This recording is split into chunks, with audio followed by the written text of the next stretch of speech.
This week, tens of thousands of women will go to their pastors and Christian counselors, asking what they should do about a husband who is treating them very badly.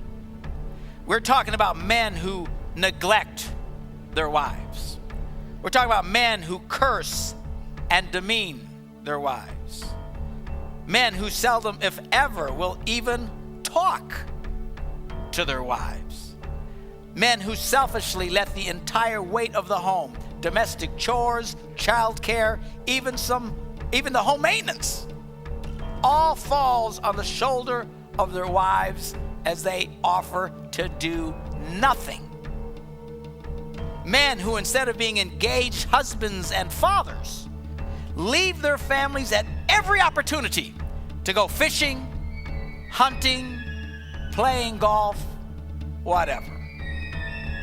Men who come and go as they please without having the common courtesy to so much as give their wives a phone call to let them know where they are. Men who stay up at all hours of the night with their buddies or hanging out at bars, leaving their wives constantly wondering when they will be home.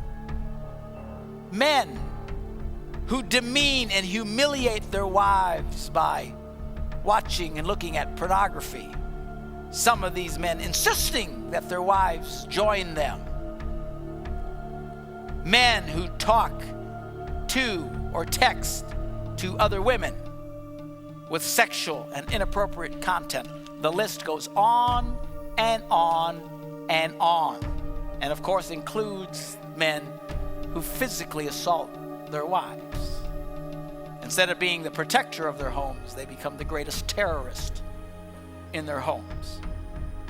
And as these women will pour out their hearts to their pastors and Christian counselors this week, talking of their pain and how they are slowly dying emotionally, how some of them are hurting physically at the hands of these men.